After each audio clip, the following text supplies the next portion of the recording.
Mais alors, basique, qu'est-ce que vous demandez? On ne va pas fermer les frontières pour éviter qu'il y ait des produits importés?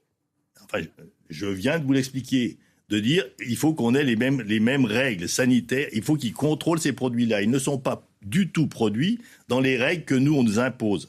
Et moi, je pense que les règles qu'on nous impose ne sont pas mauvaises. C'est une histoire de qualité, d'alimentation, de sécurité alimentaire. Je pense que tout le monde se retrouve sur ce discours-là, tous les consommateurs. Sauf que dans le même temps, effectivement, leur sandwich au poulet ukrainien, la viande dans tous les produits transformés, c'est pas notre viande, c'est pas nos voilà.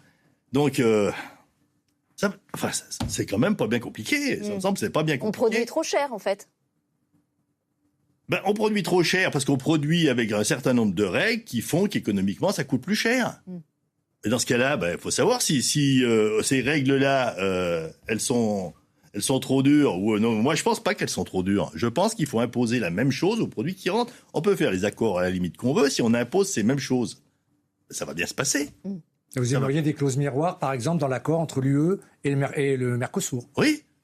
Oui. Ça, vous pensez que c'est... Mais si c'est appliqué, c'est pas appliqué. Il y a plus de 90% des produits importés qui ne sont pas contrôlés. Parce qu'on n'avait pas les moyens sur les contrôles, sinon ils rentreraient pas. Ces fameux poulets, le poulet c'est le plus facile à parler, parce qu'on sait qu'il y a plus de 50% du poulet qui rentre, qui n'est pas du tout dans nos conditions, ni d'élevage, ni de production. Normalement c'est interdit ça. Puisque nous, on ne l'autorise pas. Parce qu'il y a des problèmes derrière. Mais par contre, on laisse importer. Enfin, mais c'est une mascarade, quoi. Moi, c'est une... Voilà, alors le président, il est bien gentil. Le Mercosur, on est contre. Ils ont donné la clé. Ils ont donné la clé à Bruxelles. Le Mercosur, on va l'arrêter. On attend pour voir si ça va s'arrêter. Christian Converse, lors des dernières élections professionnelles, vous avez fait une percée. On dit que vous êtes proche du Rassemblement national. Qu'est-ce que vous allez faire de ça, de cette percée-là? Cette percée, ça veut dire qu'un certain nombre d'agriculteurs nous ont rejoints. Alors après, dire qu'on est proche du Rassemblement national, écoutez, moi je suis d'une famille de 7 enfants. On pense pas tous la même chose. Voilà, pourtant on est de la même famille, pour le coup.